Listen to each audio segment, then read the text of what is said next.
Fala pessoal, tudo bom? Hugo Carvalho aqui falando e hoje eu quero trazer para vocês uma estratégia que para os advogados é algo que pode mudar aí a sua carreira, o seu escritório, principalmente para quem está começando.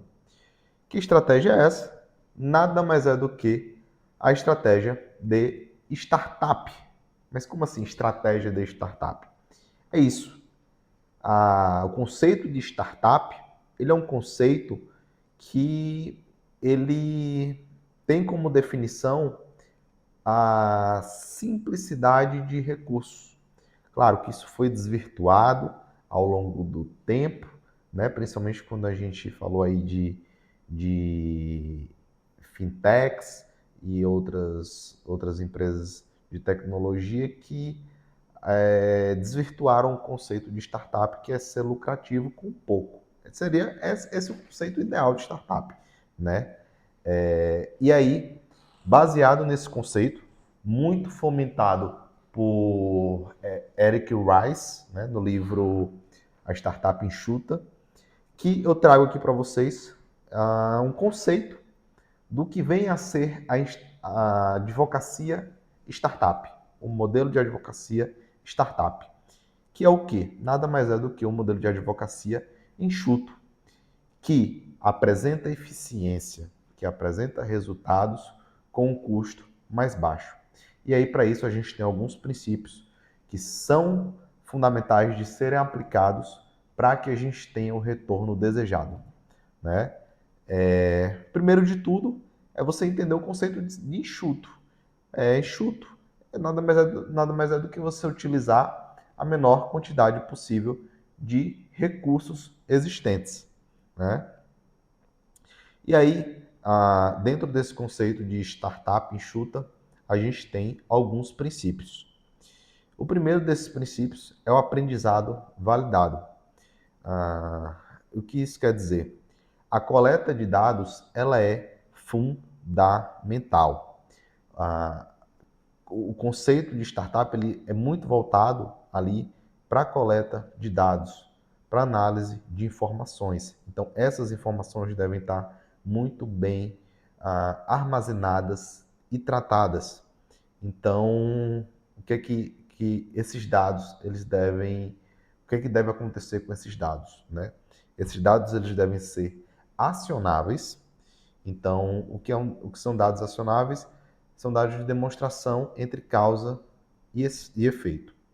Esses dados também devem ser acessíveis, ou seja, de fácil acesso pela equipe, e também auditáveis, devem ser de confiança. Então, repetindo, os dados presentes na empresa, eles devem ser acionáveis, ou seja, de demonstração entre causa e efeito, eles devem ser acessíveis, de fácil acesso pela equipe, e eles devem ser auditáveis, devem ser de confiança. Quais dados são esses? Qualquer dado.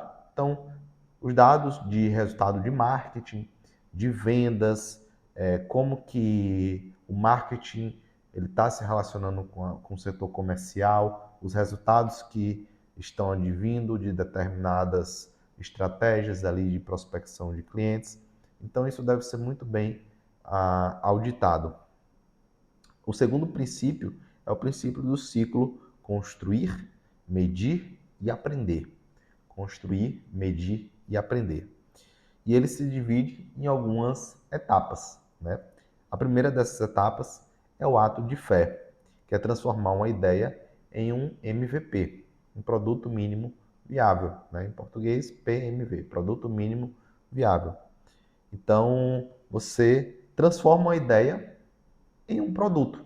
É o primeiro ato, é o ato de fé. Você tem uma ideia e você a transforma em um produto ou um serviço.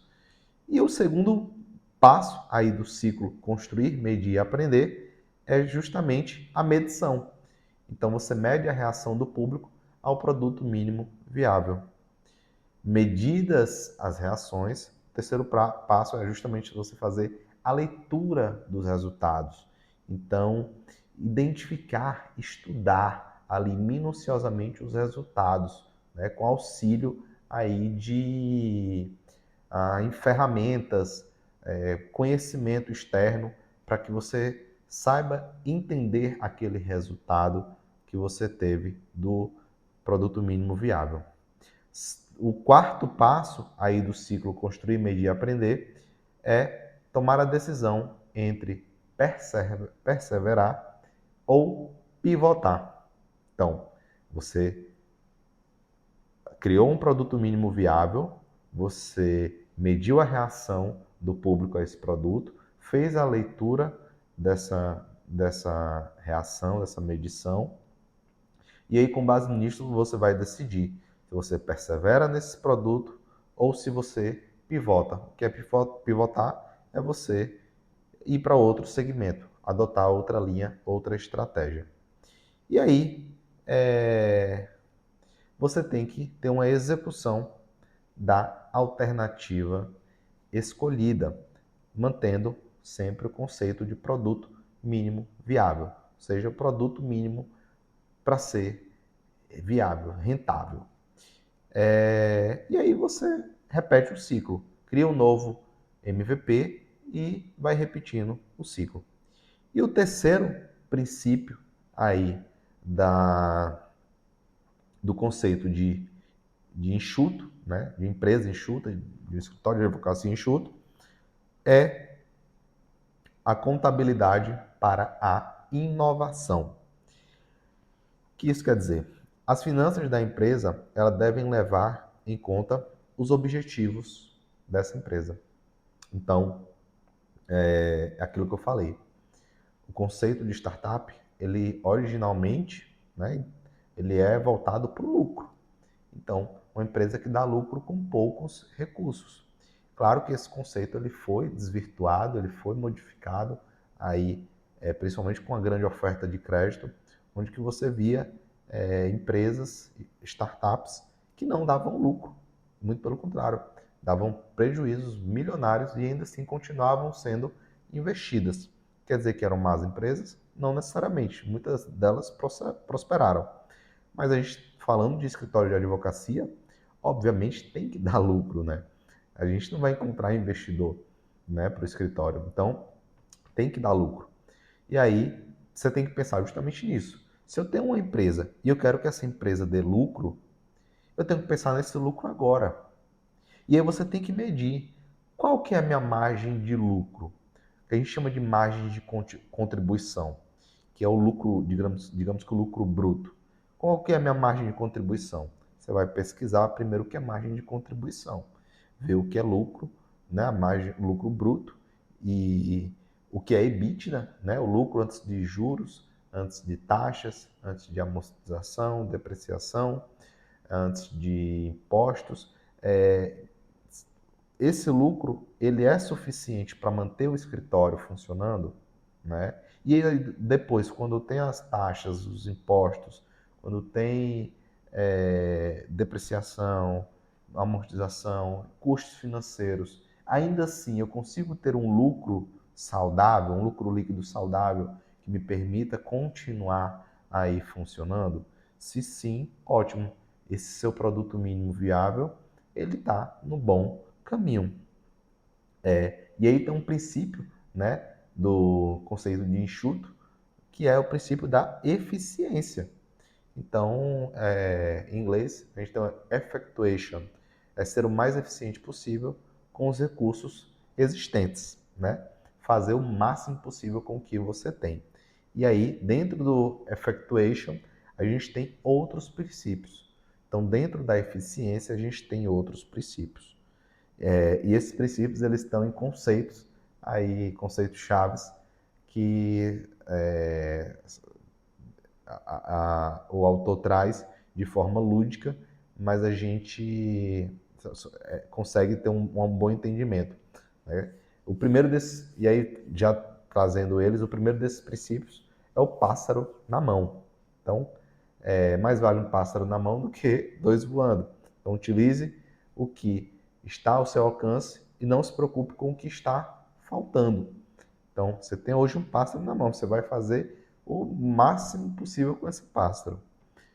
Segundo princípio, perdas acessíveis. Então anota aí, perdas acessíveis.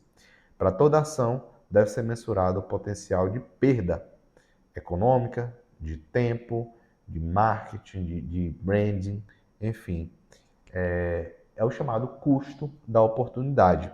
Então, por exemplo, se eu resolvo investir em determinado nicho, marketing e tudo mais, vale a pena? Então você para pensar, vale a pena hoje eu investir em um nicho, focar em um nicho?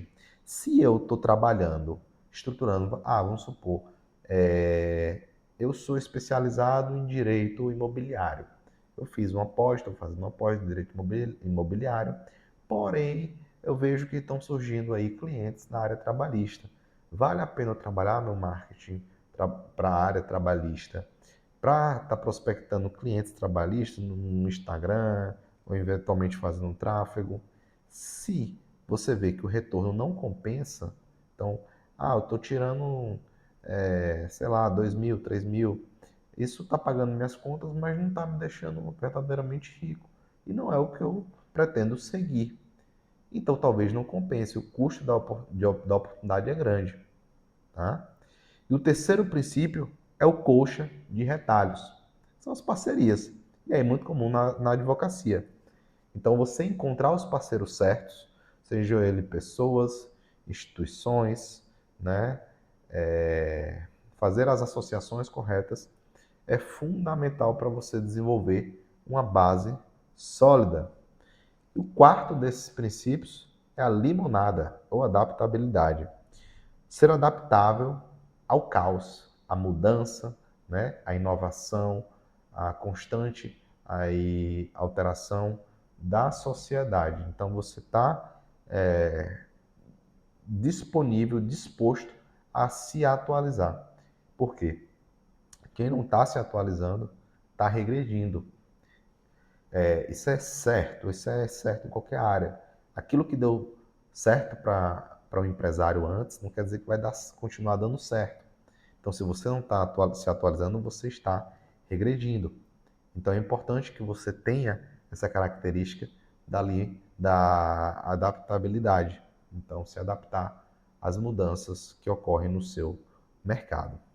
E o quinto desses princípios, né, aí dentro da linha do effectuation, da eficiência, é o princípio do controlar o controlável. Então, tudo que for possível ou passível de previsão deve ser controlado ou monitorado.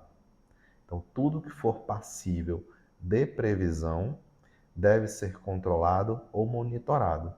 Então, se eu tenho uma previsibilidade de receita, de caixa, de leads, né? Uma previsibilidade de contatos, tudo isso deve ser monitorado para que a gente consiga realmente ter essa previsibilidade. E assim, a premissa é verdadeira.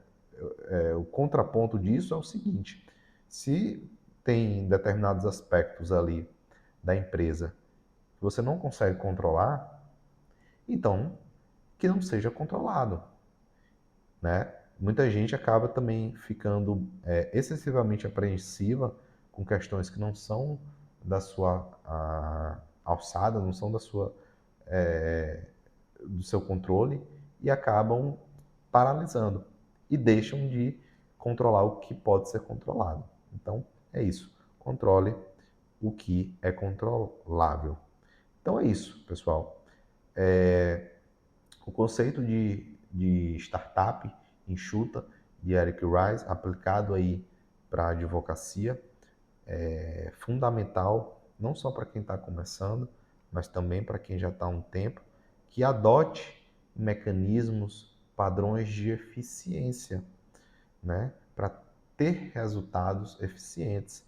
E aí, claro, não vão ser hipócritas, né, demagogos, não vamos ser ingênuos e falar que eu vou cortar no cafezinho, eu vou cortar ali, vou comprar um papel higiênico de qualidade inferior para o escritório. Nada disso.